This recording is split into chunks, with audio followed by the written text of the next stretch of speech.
Hoy me gustaría hablarles sobre un caso que ha manchado el nombre de un país, estremeciendo Latinoamérica en el presente año. No se trata de un misterio sin resolver ni de una tragedia natural, sino de algo mucho más turbio, lo cual serían ejecuciones políticas contra exiliados nicaragüenses en Costa Rica y Honduras. Daniel Ortega ha querido engañar al mundo, mintiendo, diciendo que en Nicaragua todo está normal. Es falso. Ustedes pueden darse cuenta de pocas noticias que pasan en la capital, pero la persecución en el campo, en las zonas rurales, es más grave que lo que ustedes ven. Son personas que habían huido de la represión en su país buscando refugio o seguridad y que terminaron siendo asesinadas en lo que organismos internacionales ya califican como persecución transnacional.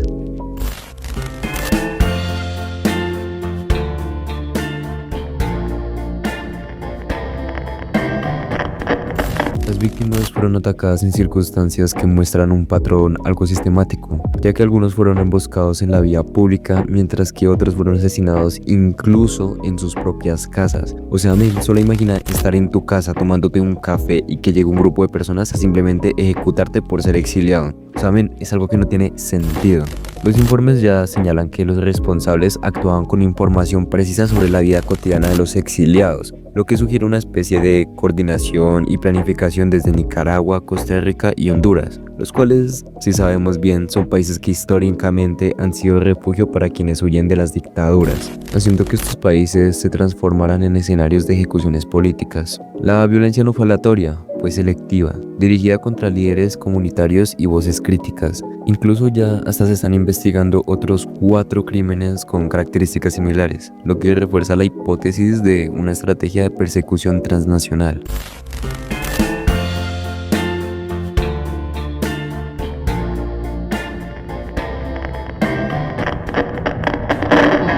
Pero, ¿cómo fue que sucedió todo esto? En abril de 2018, Nicaragua entró en una especie de crisis tras las protestas contra el gobierno de Daniel Ortega.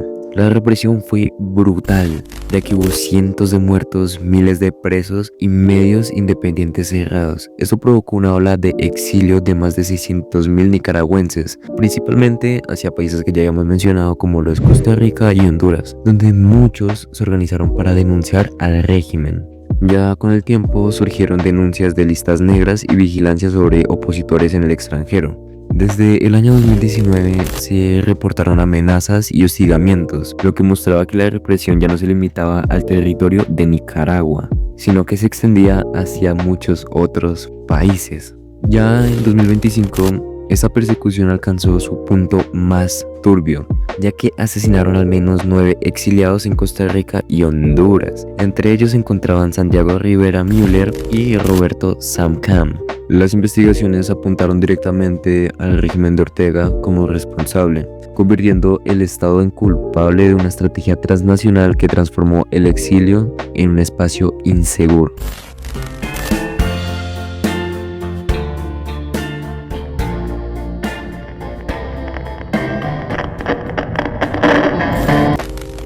Tras esta masacre disfrazada, las consecuencias fueron inmediatas y profundamente turbias. Las comunidades que estaban refugiadas comenzaron a vivir con miedo. Por esto mismo, muchos optaron por vivir en la clandestinidad y dejaron de participar en actos públicos o dar entrevistas, ya que estaban convencidos de que podían estar vigilados y tarde o temprano ser atacados. Una de esas partes vi que ella no tenía uñas en sus manos y yo me acuerdo que yo no podía decirle nada y ella empezó a agarrarme la mano, me decía vas a estar bien. Por culpa de este caso, el exilio, que históricamente había sido un espacio de protección, perdió su carácter de refugio seguro, se convirtió en un campo de batalla que estaba lleno de incertidumbres. Mientras que al mismo tiempo, las investigaciones confirmaron 9 muertes y dejaron abiertas otras 4 en Costa Rica, y que presentan características similares y podrían formar parte de la misma estrategia sistemática de persecución transnacional. Esta situación debilitó la confianza en los sistemas de asilo y expuso la vulnerabilidad de los refugiados políticos en América Latina.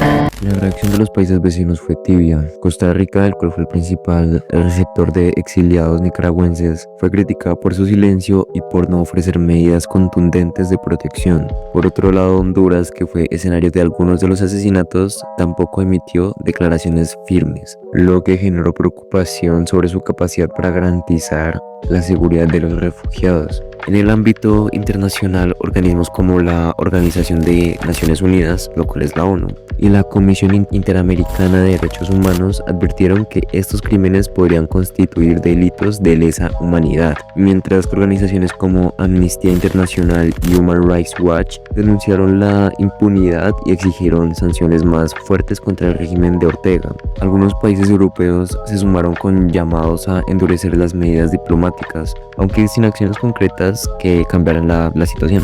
En definitiva, el caso marcó un presente peligroso, mostró que la represión puede cruzar fronteras y transformar el exilio en un espacio inseguro, generando alarma en toda la región. Este caso nos obliga a pensar de forma crítica y pensar en cómo es la fragilidad de los derechos humanos y cómo es la fragilidad en la responsabilidad internacional. No basta con denunciar, hay que garantizar que los exiliados estén realmente protegidos, porque si un gobierno es capaz de cruzar fronteras simplemente para silenciar voces críticas, estamos fallando como humanidad, estamos frente a un presente muy peligroso para toda la región.